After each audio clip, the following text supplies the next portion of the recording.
베이스 오프라는 영화가 있었습니다.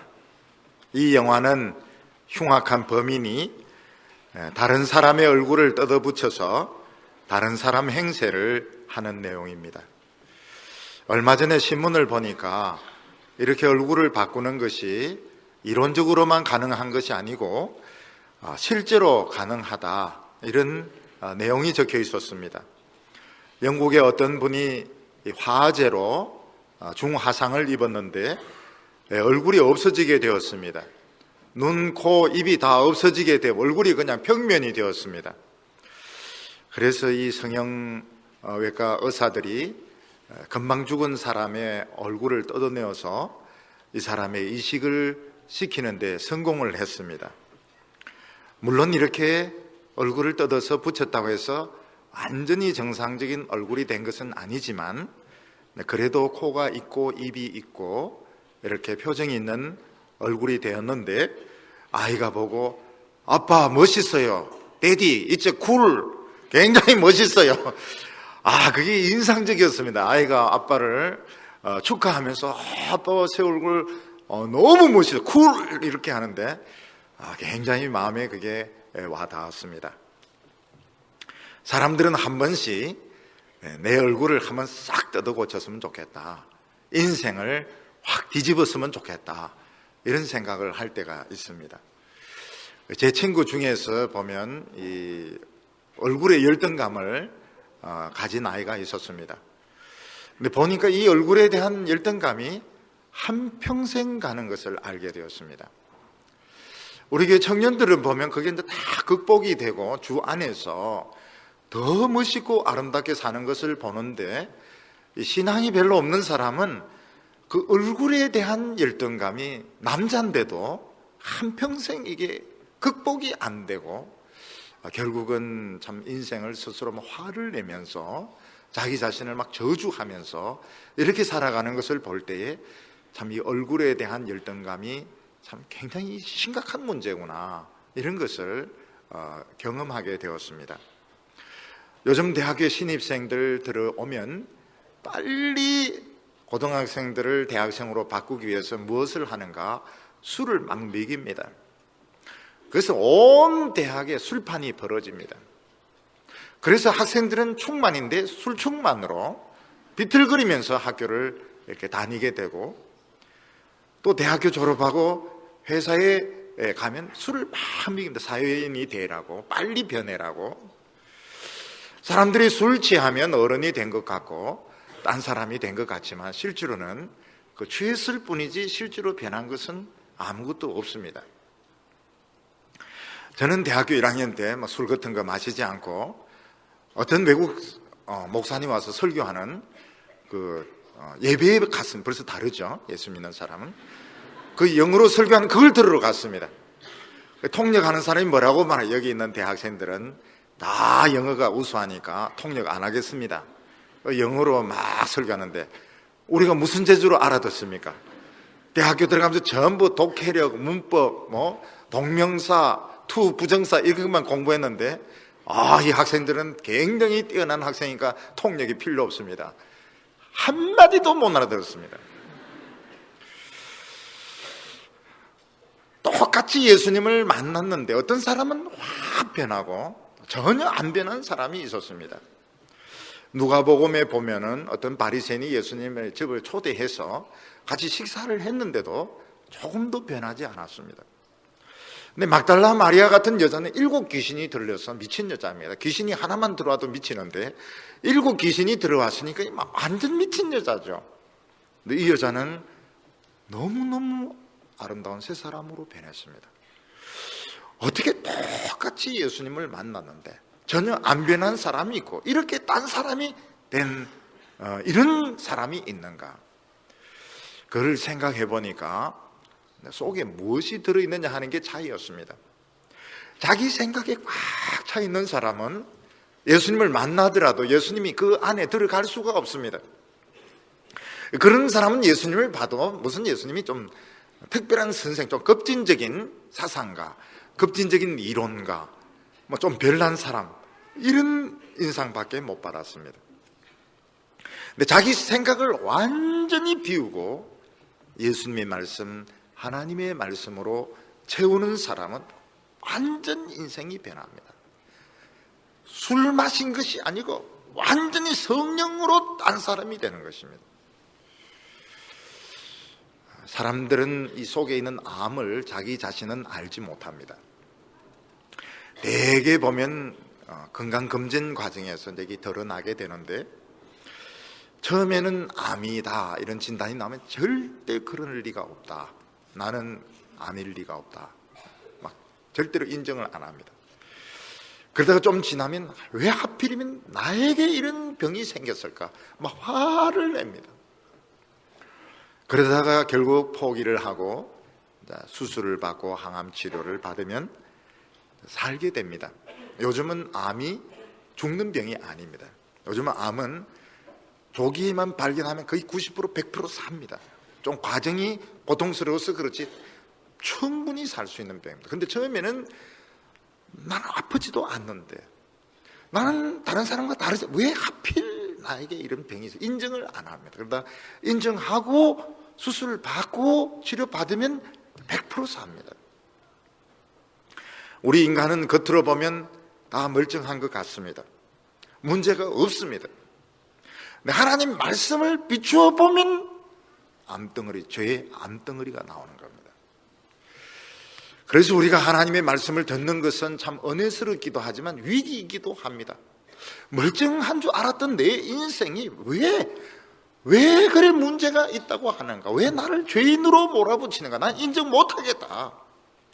이걸 인정하면 수술을 받고 새 사람이 되게 됩니다. 오늘 우리 청년들이 제일 관심 가지는 분야는 아마 진로 문제일 것입니다. 자신의 이런 취직 문제. 그래서 어느 곳에서 새로운 신입사원을 뽑는다 이러면 막 관심을 가지고 거기에 대한 정보를 얻으려고 합니다. 또 결혼에 대한 이런 관심, 또 이런 정보 같은 거 가집니다. 정치에 대해서 어떤 사람이 우리나라를 정치를 할 것인가. 왜냐하면 정치에 따라서 모든 것이 달라진다는 걸 알았기 때문입니다. 근데 하나님의 말씀을 들으면 암덩어리를 지적을 합니다. 내 속에 무슨 문제가 있다. 우리가 관심을 가지는 건 진로 문제인데, 정치 문제인데, 내 미래 문제인데 왜 성경은 내 속에 있는 암덩어리가 있다고 하는가. 결국 우리 생각과 하나님의 생각이 틀립니다. 근데 이거를 인정하고 받아들일 때에 새 인생을 받게 됩니다. 오늘 얘기 첫 번째는 우리 모든 인간은 구원의 필요성이 있다 하는 것입니다. 오늘 말씀 누가복음 3장 15절에 보면 백성이 바라고 기다림으로 모든 사람이 요한을 혹 그리스도 신가 심중에 의논하니 이렇게 말하고 있습니다. 얼마 전 우리나라에도 이 미국 드라마가 들어와서 인기를 끌었는데 ER이라고요. 응급실이죠.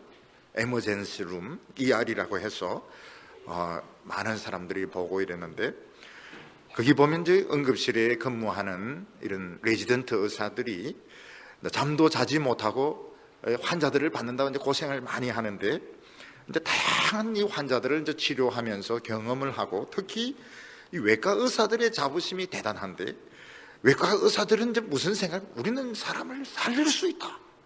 한 걸음 더 나면 자기가 막 신인 것처럼. 보면 내과 의사들은 우리 교회 자매들이나 형제들은 겸손합니다. 살릴 수 있다 이런 말 잘 안 하는데, 외과 의사들은 막 신인 것처럼, 막 죽어가는 사람을 살릴 수 있는 것처럼, 그 ER이라는 드라마에도 보면 그렇게 나옵니다. 우리는 죽어가는 사람을 살릴 수 있다 뭐 이러는데, 실제로는 죽어가는 사람을 살릴 수 있는 것은 아닙니다. 한 번은 그 의대에 갔더니 그 지도 교수님이 학생들에게 환자는 우리가 모든 걸 다 치료할 수 있다고 생각하는데 사실은 아니라는 겁니다. 우리가 할 수 있는 것은 너무 적다. 곪은 부분이 있으면 잘라내고 막힌 거 있으면 뚫고 열 올라가면 항생제에 누워서 열 떨어뜨리고 그거고, 사실은 하나님이 치료하는 것이지 저절로 낫는 것이지 우리가 의사들이 할 수 있는 것은 너무나도 적다. 그런 이야기를 제 앞에서 했습니다. 제가 설교 마치고 2부에 자기가 그 이야기를 했습니다.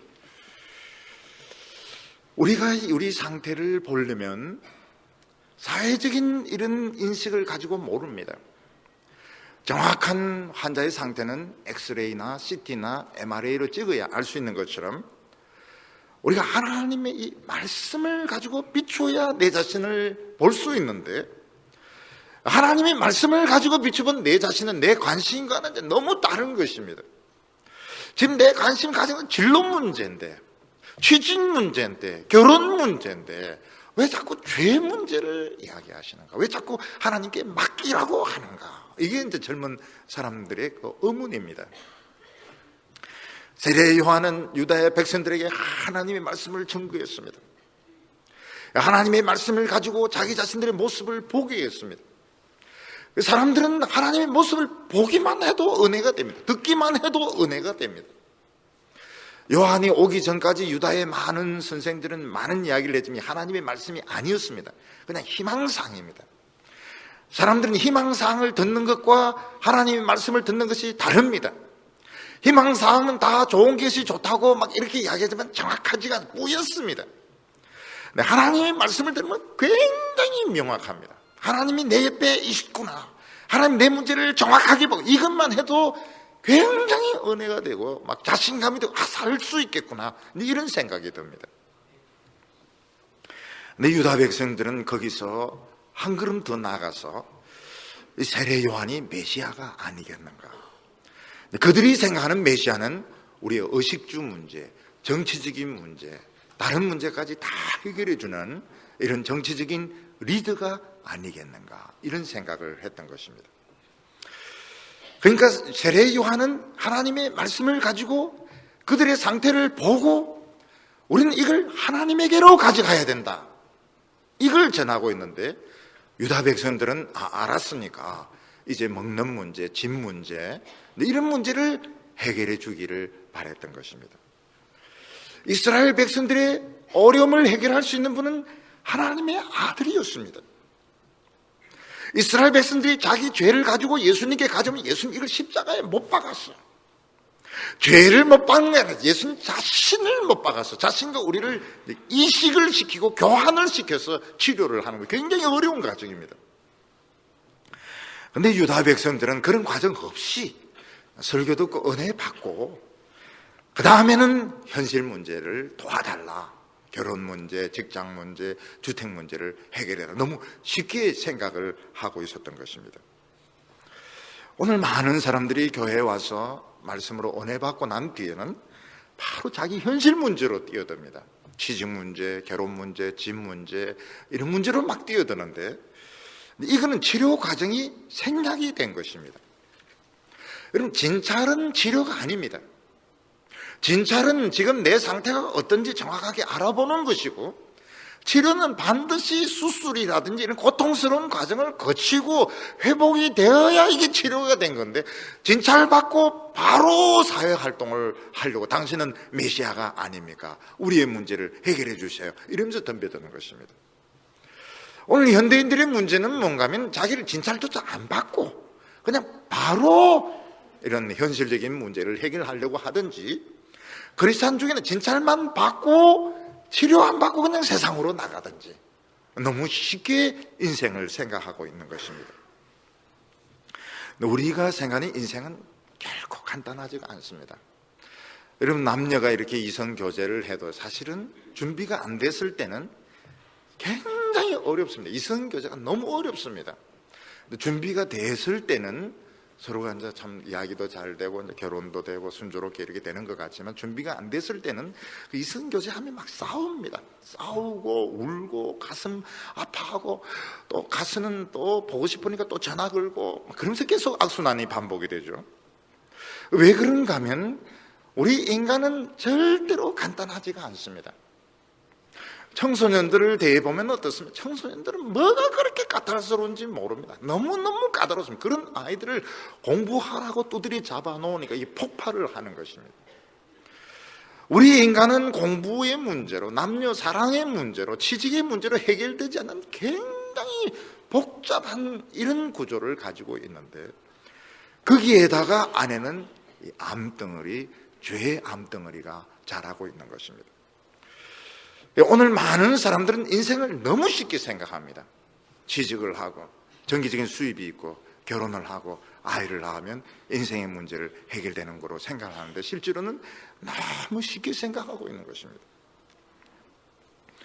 오늘 많은 젊은 청년들은 세상에서 뒤지지 않는 것이 제일 큰 문제라고 생각합니다. 뒤지지 않으려고 애를 쓰고 있습니다. 교회에서 진찰은 받습니다. 진찰은 받지만 그걸 심각하게 생각하지 않습니다. 하나님 그냥 도와만 주세요. 내 인생을 수술하려고 하지 말고 그냥 도와만 주세요. 그러면 잘 살 수 있습니다. 이렇게 생각합니다. 하나님과 우리 사이에 거리가 있습니다. 야생동물들이 몸에 큰 부상을 입었거나 병에 걸렸을 때 자기 자신들은 그걸 못 느낍니다. 동물학자나 수의사가 치료를 하려고 해도 야생동물들은 사람을 불신하기 때문에 막 달아납니다. 그때 달아나게 해야 될까요? 강제로 치료를 해줘야 될까요? 우리 인간인 경우에는 본인이 동의를 안 해주면 절대로 치료가 안 됩니다. 본인이 반드시 동의를 해야 됩니다. 아니면 보호자가 동의를 하든지. 근데 야생동물들은 이 동의해줄 사람이 없기 때문에 동물학자나 수의사가 일방적으로 마취총을 쏘아가지고 기절시키고 치료를 해버립니다. 화살 뽑힌 거 뽑아주고 수술을 해버립니다. 그리고 이제 마취 풀려서 풀어놔주면 어떻게 막 달아나면서 죽을 뻔했다고, 혼날 뻔했다고, 경상도 수의사에게 붙들린 동물은 C급했다 이러면서 막 달아나는 겁니다. 사실 우리 인간들은 자신의 그 문제에 대해서는 모릅니다. 교회에 오지만 우리는 우리 자신의 문제를 모릅니다. 그래서 하나님은 사실은 대단히 죄송하지만 일방적으로 우리를 몰고 가시는 겁니다. 취직이 안 되게 하시고 또 뭐 이성교제가 깨어지게 하시고 뭐 여러 가지로 몰고 가셔서 은혜를 막 주셔서 치료를 해버립니다. 그리고 난 뒤에 이제 우리가 깨닫으면 너무 시원하기 때문에 모든 것이 너무 막 변하기 때문에 그때서야 눈물을 흘리면서 감사하고 기뻐하고 하나님을 찬양하게 되는 것입니다. 그래서 우리가 하나님의 은혜를 깨닫는 것은 미리 알아서 하나님께 오는 것이 아니고 하나님이 일방적으로 우리를 몰아가지고 와서 어려운 가운데 우리를 수술해버립니다. 그리고 난 뒤에 내 마음속에 성령이 오시니까 기쁘고 새 사람이 되니까 감사한 것입니다. 오늘 여기 두 번째로 세례요한은 예수님에 대해서 두 가지로 소개를 하고 있습니다. 16절에 요한이 모든 사람에게 대답하여 가로되 나는 물로 너희에게 세례를 주거니와 나보다 능력이 많은 이가 오시나니 나는 그의 신들매를 풀기도 감당치 못하겠노라. 그가 성령과 불로 너희에게 세례를 주실 것이요. 우리가 병을 치료하는데 단계가 있습니다. 반드시 엑스레이 같은 거 방사선까지 가서 찍어보고 그 소견을 보고 의사가 진찰을 내리고 치료를 하는 것입니다. 마찬가지로 세례요한은 하나님의 말씀을 가지고 진찰하는 단계지 엑스레이를 찍는 단계지 치료는 아닙니다. 유대인들이 세례요한에게 가서 우리 인생을 고쳐달라 이러니까 세례요한이 나는 아니라 그랬어요. 나는 메시아가 아니다. 내 뒤에 오시는 분이 너희들의 인생을 치료하실 분이신데 그분에 대해서 두 가지로 소개를 했습니다. 하나는 나는 그의 신들매를 풀 수 없다. 그리고 그는 불과 성령으로 세례를 주실 분이다. 이렇게 말을 했습니다. 옛날에 유대인들은 샌들을 신고 다녔습니다. 끈이 있는 이런 샌들인데 이 샌들을 풀고 매는 것이 귀찮기 때문에 하인들이 이제 따라다니면서 샌들을 메어주고 풀어주고 이렇게 했습니다. 하인들 중에서도 주인의 신을 메고 푸는 하인은 급수가 떨어지는 하인이었습니다. 나이도 어리고 급수가 떨어지는 하인이 신발을 메고 풀고 했습니다. 세례 요한은 나는 뒤에 오시는 분에 비해서 종이고 그 종 중에도 제일 낮은 종이라고 말했습니다. 이 당시 세례 요한은 가장 존경받는 종교 지도자였습니다. 가장 존경받는 종교 지도자가 뭐라? 나는 내 뒤에 오는 예수님의 신발끈을 풀 수도 없는 그런 종이다. 이렇게 말했습니다. 엄청난 차이가 있다. 실제로는 더 차이가 있습니다. 무슨 차이가 있는가 하면 하나님과 피조물의 차이에 있는 것입니다. 세례 요한은 인간이지만 예수님은 하나님이셨습니다. 이것은 인간과 곤충의 차이보다 더 큰 차이입니다. 우리 인간은 이 개미에 대해서, 개미를 살리기 위해서 목숨을 걸고 이렇게 안 합니다.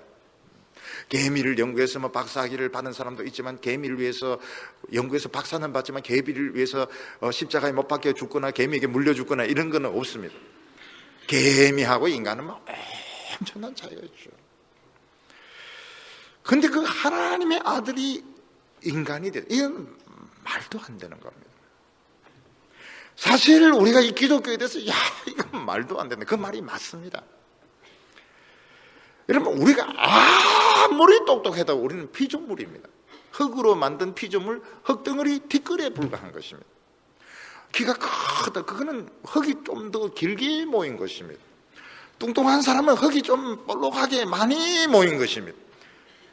흙의 차이가 있습니다. 흙의 차이, 본질의 차이가 없습니다. 사람들은 키 보고 인격을 막 따지는데 그거는 흙의 양의 차이인 것이지 절대로 인격의 차이가 아닙니다. 오늘 신문을 제가 어저께 신문을 보니 134cm의 기적, 감동적이었습니다. 어떤 여성이 있는데 딸 낳았다 해서 아버지가 던져보니까 애기가 척추가 부러져가지고 안 컸습니다. 그 어른이 134cm였습니다. 아버지는 자살하고 엄마는 미치고 14살부터 식모를 했는데 자기가 살 길이 없으니까 직업학교에 가서 편물을 배웠습니다. 편물. 얼마나 편물을 잘하는지 기능 올림픽에서 이걸 올림픽에, 이 세계 올림픽에서 1등을 했습니다. 허리가 비틀어지니까 100m를 걷지를 못합니다. 그때 서 있지를 못합니다. 이 편물은 굉장히 잘했습니다. 이 사람이 예수를 믿고 어떻게 합니까? 아프리카 보츠나와에서 편물 선생을 뽑는다. 거기를 가는 겁니다. 거기를 가서 아프리카 사람들에게 편물을 가르쳐 주었습니다. 다른 사람은 떠났는데 거기 남았습니다. 근데 아프리카 사람들이 굉장히 좀 키가 작으니까요. 키가 작으니까 위협적이지 않으니까 거기 사람들이 더 사랑을 하고 흑인들이 더 이 선생을 불쌍히 여기고요. 이 사람 거기서 이제 14년을 편물 선생을 하고 난 뒤에 미국 나약 대학교를 졸업하고 콜롬비아에서 석사를 받았습니다. 그리고 한국에 다시 와서 편물을 가르치고 있는데, 이야, 참 이런 인생도 있구나. 이런 인생도 하나님께서 축복하시는구나. 우리 청년들은 지금 다리가 없습니까? 발이 없습니까? 지금 우리는 너무너무 복받은 상태입니다. 단지 이 세상에 허영에 속아가지고 다른 사람과 비교하면서 자신의 가치를 지금 몰라서 그렇지, 우리는 지금 엄청 복받은 사람. 저는 막 눈물이 나가지고, 야, 진짜 이 사람 134cm의 거인이구나. 참 위대하구나. 너무너무 이 사람 위대하다. 이 사람은 뭐라고 말하면, 엄마의 사랑을 깨닫는데 24년 걸리다. 엄마가 늘 때리고 막 욕하고 미친 사람인데 더 때리고 이렇게 하니까 자기는 그 이해를 못했다는 겁니다. 근데 나중에는 이 엄마가 그게 사랑의 방식이라는 걸 알았다는 겁니다. 집에서 자꾸 쟤 버리라 이러니까 때리면서 자기를 자꾸 안 버리고는 않았다는 겁니다. 저는 해석이 참 이상한 집안인데, 자기는 자꾸 엄마가 자기를 사랑했다는 걸 아는데 24년 걸렸다고 그럽니다. 참, 인간은 위대합니다.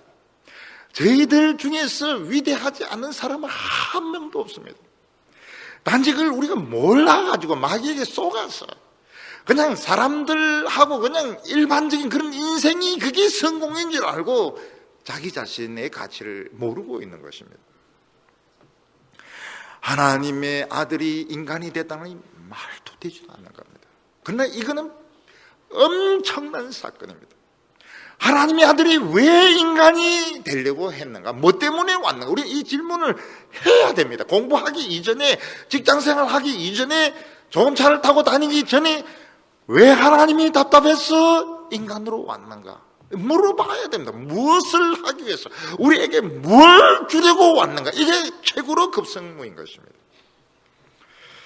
세례 요한은 나는 물로 세례를 주지만 내 뒤에 오시는 분은 불과 성령으로 세례를 줄 것이다, 이렇게 말했습니다.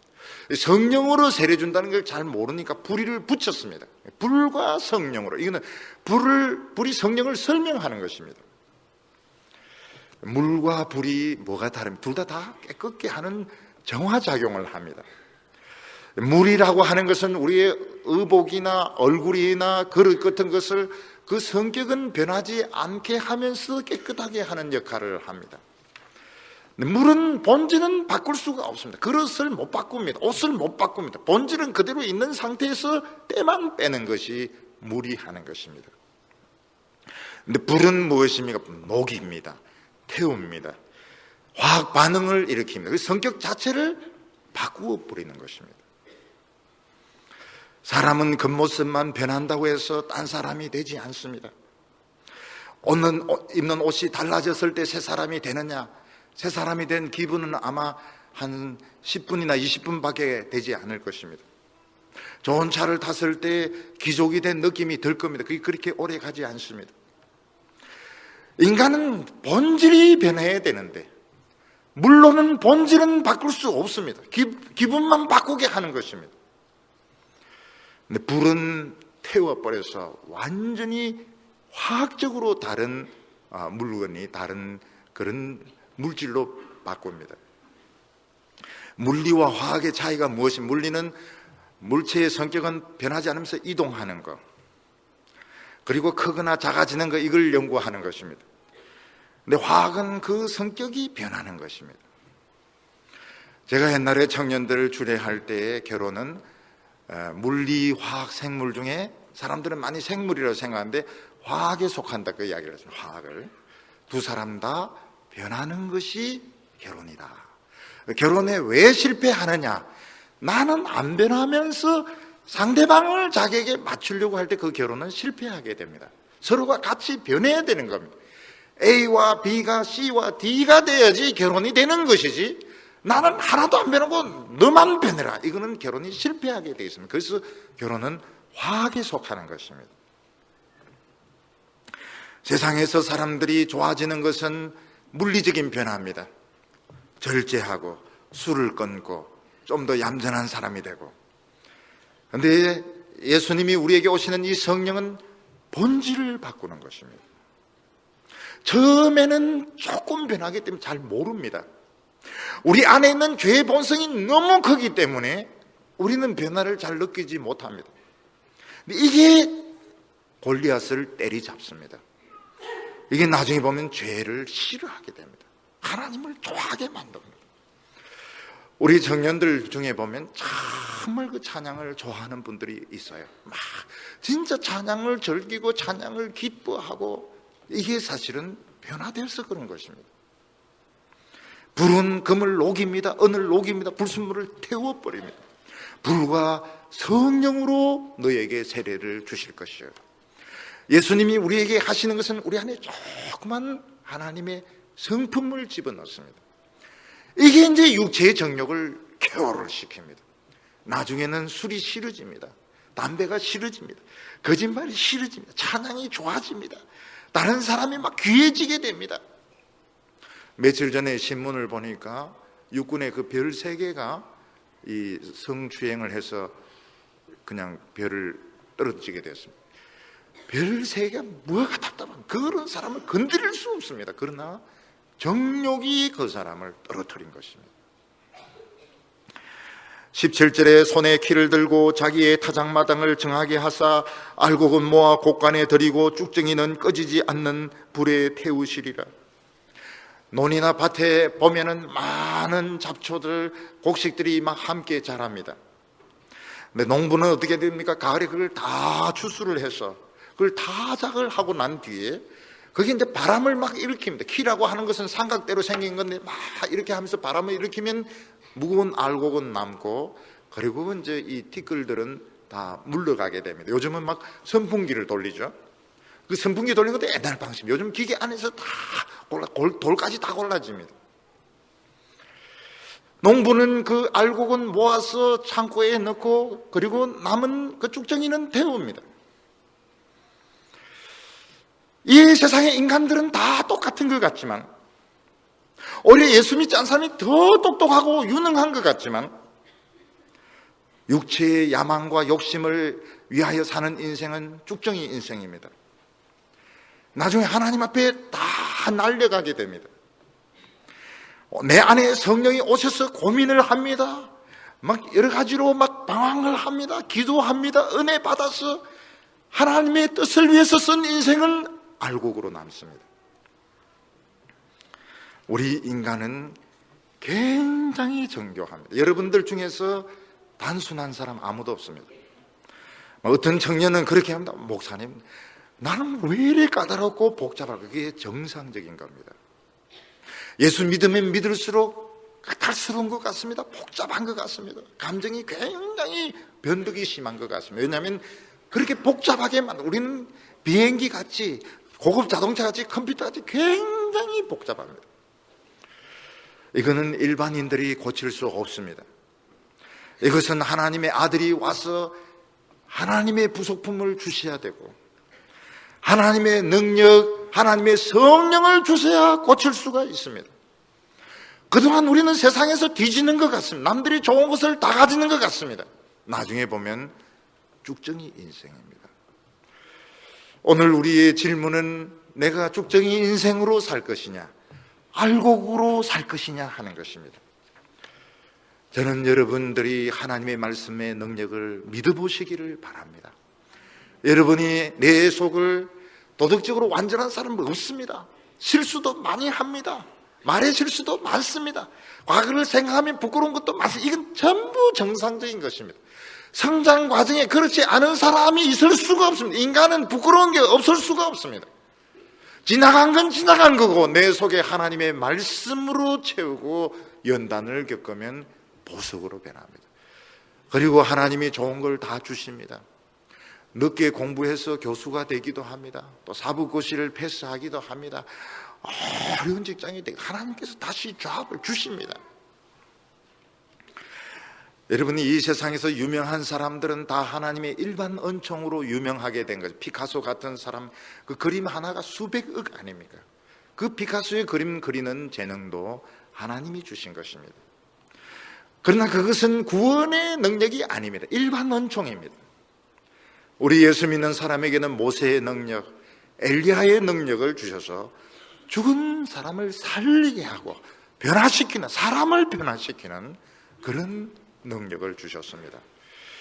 오늘 저희들은 진찰만 받고 세상으로 달려가지 말고 하나님 앞에 오래 있으면서 예수님에게 내 인생을 맡기시기를 바랍니다. 술로 충만하고 욕심으로 충만하고 욕으로 충만한 이 세상을 말씀으로 한번 채워보시기를 바랍니다. 하나님이 주시는 후회 없는 멋진 인생을 사는, 성령으로 세례받는 새 사람으로 사는 여러분들이 다 되시기를 축원합니다. 기도하겠습니다. 거룩하신 하나님 아버지, 인생에 가장 방황하고 참으로 혼란스러울 때에 주여 저희들을 말씀으로 붙잡아 주시옵소서. 하나님의 세미한 음성이 나에게 희망을 주게 하여 주시옵시고 그 말씀으로 길이 열리게 하여 주시옵소서. 하나님이 가라는 곳에 가게 하시고 하나님이 있으라는 곳에 있게 하여 주시고 오늘 이곳에서 하나님의 성령으로 흠뻑 채워지게 하여 주시옵소서. 내 마음 깊은 곳에서 새 사람 되게 하여 주시옵소서. 예수님의 이름으로 기도하옵나이다. 아멘.